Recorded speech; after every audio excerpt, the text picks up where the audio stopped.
HSC 27 এবং 28 ভাগ শিক্ষার্থী যারা আছো তাদের জন্য আজকের ভিডিওটা অনেক গুরুত্বপূর্ণ। দেখো আমার স্ক্রিন দেখে কিন্তু তুমি বুঝতে পেরেছো আজকে আমি তোমাদের কি নিয়ে আলোচনা করব। হ্যাঁ, আমি আজকে আলোচনা করব হচ্ছে মেন্ডেলের প্রথম সূত্রের বিবৃতি এবং ব্যাখ্যা। অর্থাৎ মেন্ডেল তার সূত্রে কি বলেছিল এবং সেই সূত্র অনুসারে তার অনুপাতটা 3:1 হয় কিনা। দেখো প্রিয় শিক্ষার্থীরা, তোমরা কিন্তু এসএসসি তে মেন্ডেলের প্রথম সূত্র পড়ে আসছো এবং সেখানে প্রতিপাদন করে আসছো 3:1। ইন্টারে এসে আমাদের জুলজি বইতে 11 অধ্যায় জিন তত্ত্বের বিবর্তনে সেখানে মেন্ডেলের প্রথম সূত্র, দ্বিতীয় সূত্র, মেন্ডেলের প্রথম সূত্রের ব্যাখ্যা, কিছু ব্যতিক্রম আছে, দ্বিতীয় সূত্রের কিছু ব্যতিক্রম আছে, এই নিয়ে কিন্তু আলোচনা করা আছে। তো আজকে আমরা শুরুতে ধারাবাহিকভাবে কিন্তু সিস্টেম আলোচনা হবে, তবে শুরুতে আমরা আলোচনা করবো হচ্ছে মেন্ডেলের প্রথম সূত্রের বিবৃতি এবং ব্যাখ্যা নিয়ে। তাহলে চলো মেন্ডেল তার প্রথম সূত্রে কি বলেছিল সেটা একটু পড়ে নেওয়া যাক। মেন্ডেল বলেছিল যে সংকর জীবের বিপরীত বৈশিষ্ট্যের জিনগুলো মিশ্রিত বা পরিবর্তিত না হয়ে পাশাপাশি অবস্থান করবে এবং জননকোষ সৃষ্টির সময় পরস্পর থেকে আলাদা হয়ে ভিন্ন ভিন্ন আহ জননকোষে প্রবেশ করবে। কে মিশ্রিত হবে বলতো? মিশ্রিত পরিবর্তিত হয়ে জিনগুলো। জিন জিনিসটা কি? জিন হচ্ছে আমাদের বাহ্যিক এবং অভ্যন্তরীণ বৈশিষ্ট্য নিয়ন্ত্রণকারী একক, যারা মেন্ডেল কিন্তু বলেছিল এটার নাম হচ্ছে ফ্যাক্টর। পরবর্তীতে তিনজন বিজ্ঞানী গবেষণা করে বললো যে মেন্ডেল যে ফ্যাক্টর বলেছে, আসলে ফ্যাক্টর বলে কিছুই না, এটা হলো আসলে একটা জিন যেটা কি করে ক্রোমোজোমের একটা নির্দিষ্ট জায়গায় অবস্থান করে, তাই না? ডিএনএ এর ভিতরে একটা নির্দিষ্ট জায়গায় অবস্থান করে। তো মেন্ডেল বললো যে এরকম আহ এক জোড়া বিপরীত বৈশিষ্ট্য সম্পন্ন জীবের মধ্যে ক্রস করাইতে হবে, তাহলে এই ঘটনাটা হবে। এই জন্য মেন্ডেলের প্রথম সূত্রটাকে বলা হয় মনো হাইব্রিড ক্রস। মনো মানে কি এক, আর হাইব্রিড হতে গেলে অবশ্যই দুইটা বৈশিষ্ট্য লাগবে। দেখো আমি আজকে এখানে অনেকগুলো বৈশিষ্ট্য নিয়ে আলোচনা করা আছে, তোমাদের জন্য শুধুমাত্র লম্বা এবং খাটো এই দুইটা বিপরীত বৈশিষ্ট্য নিয়েই কিন্তু আমি কথা বলবো। তাহলে মেন্ডেলের সূত্র যদি প্রতিপাদন করতে চাই, অবশ্যই প্রথমে আমাকে ধরে নিতে হবে যে আমি ধরি মেন্ডেলের সূত্র, ধরি লম্বা এবং খাটো যেহেতু আমি নিব, লম্বার জিনকে প্রকাশ করব বড় হাতের টি দিয়ে। তো আমি ধরে নিলাম যে ধরি লম্বার জন্য দায়ী জিন, লম্বার জন্য দায়ী জিন, এই দায়ী জিনকে আমি প্রকাশ করলাম বড় হাতে টি দিয়ে। দেখো একটা জিন কখনো এককভাবে কোনো বৈশিষ্ট্য প্রকাশ করতে পারে না, তার জন্য কি করতে হবে? আর একটা জিন তার পাশে আসতে হবে। এই যে একটা জিনের পাশে যখন আর একটা জিন বসে যায় তখন তাকে বলা হয় হচ্ছে জিনোটাইপ। তাহলে লম্বার জন্য দায়ী জিনোটাইপ কি হবে? জিনোটাইপ। এই জিনোটাইপটা হবে হচ্ছে বড় হাতের টি, বড় হাতের। ওকে, এবার একটা বৈশিষ্ট্য নিয়েছি, আমি আরেকটা বৈশিষ্ট্য নিব কি? খাটোর জন্য দায়ী জিন, খাটোর জন্য দায়ী জিন। এই খাটোর জন্য দায়ী জিনকে আমি স্মল টি দিয়ে প্রকাশ করলাম। অনুরূপ ভাবে এটা খাটো বৈশিষ্ট্য প্রকাশ করতে হলে তার আর একটা জিন আসতে হবে, অর্থাৎ জিনোটাইপ। খাটোর জন্য দায়ী জিনোটাইপটা কি হবে? জিনোটাইপ। ওকে, জিনোটাইপটা হবে স্মল টি, স্মল টি। এবার পিতা মাতা কি হবে? পিতা মাতা আমি নিব বিশুদ্ধ লম্বা একটা পুরুষ মটরশুঁটির সাথে যদি একটা বিশুদ্ধ খাটো মটরশুঁটি গাছের মধ্যে ক্রস করা হয় তাহলে কি হয়? তাহলে পিতা মাতা, এখানে কি হবে? পিতা, এবং এখানে হবে হচ্ছে মাতা। সো তোমরা জানো যে মাতার চিহ্নটা এটা এবং পিতার চিহ্নটা এটা, পুরুষের চিহ্ন বোঝায়। এই পিতামাতার পরে আমরা কি নিব? আমরা নিব হচ্ছে ফিনোটাইপ। ফিনোটাইপ জিনিসটা কি? ফিনোটাইপ হচ্ছে জিনোটাইপ দুইটা পাশাপাশি অবস্থানের ফলে তার মধ্যে যে বৈশিষ্ট্য প্রকাশ পায়, যেটা আমরা খালি চোখে দেখতে পারি, ওইটাকে বলবো আমরা ফিনোটাইপ। যেমন ধরো টি টি পাশাপাশি অবস্থানের ফলে এটা হয়ে গেছে কি লম্বা, এই লম্বাটাই হলো ফিনোটাইপ। সো ফিনোটাইপ হবে কি? লম্বা, বিশুদ্ধ লম্বা, কিন্তু বিশুদ্ধ লম্বা। তাহলে এখানে বিশুদ্ধ লম্বা লিখে ফেলি, বিশুদ্ধ লম্বা। এখানে বিশুদ্ধ খাটো, বিশুদ্ধ খাটো। অবশ্যই এখানে হোমোজাইগাস কন্ডিশনে আছে, না হলে তো বিশুদ্ধ হবে না।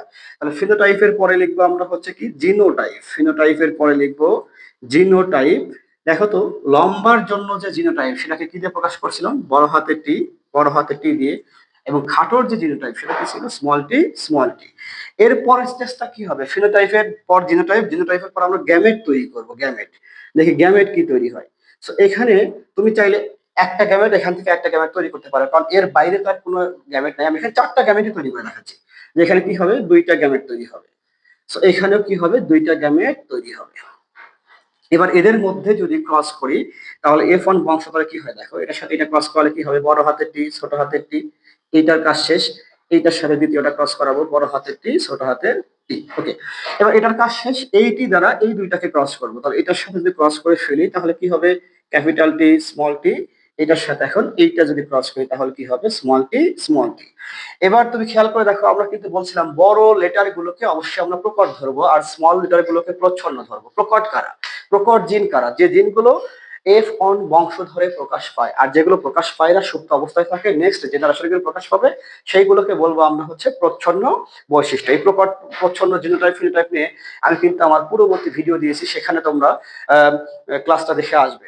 ওকে, তাহলে এখানে দেখো তো বড় হাতের টি আছে কিনা, তাহলে ছোট হাতের টি কি তার লক্ষণ প্রকাশ করতে পারবে? পারবে না। তাহলে বড় হাতের টি কিসের জন্য দায়ী? বলো লম্বা। তাহলে এটা কি হয় বলো লম্বা, এটা লম্বা, এটা লম্বা, এটা লম্বা, অর্থাৎ সরি এখানে কিন্তু ক্যাপিটাল টি আসবে।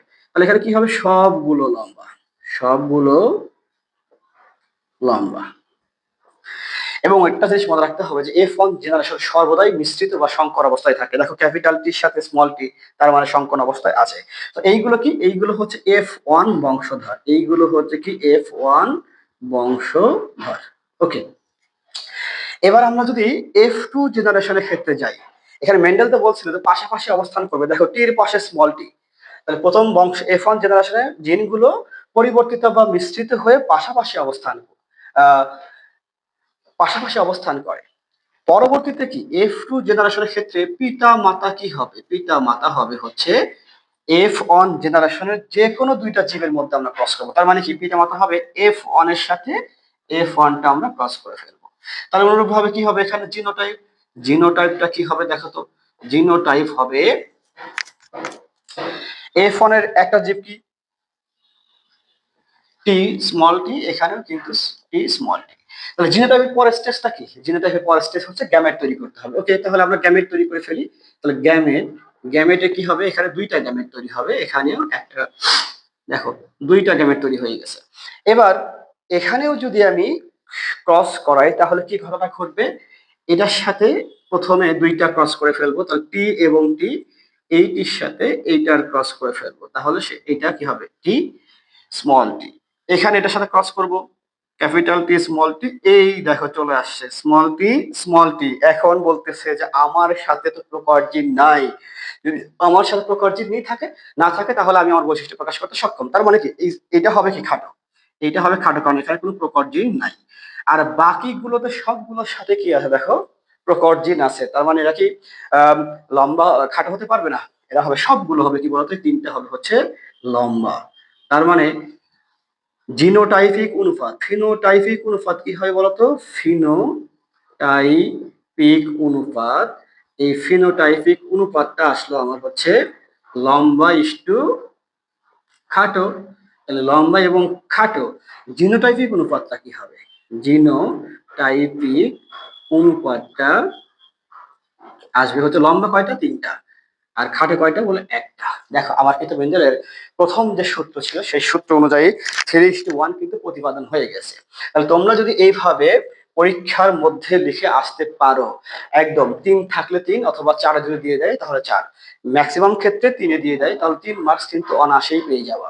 তো আজকের ভিডিওটা যদি ভাইয়া তোমাদের ভালো লেগে থাকে এবং এইরকম ভিডিও যদি আরো পেতে চাও তাহলে অবশ্যই আমার ইউটিউব চ্যানেল এবং ফেসবুক পেজটা ফলো দিয়ে রাখবে। কমেন্ট বক্সে আমার ইউটিউব চ্যানেল লিংক দেওয়া থাকবে, সেখানে কিন্তু তোমরা অবশ্যই সাবস্ক্রাইব করে রাখবে। আজকে এই পর্যন্তই, আল্লাহ হাফেজ।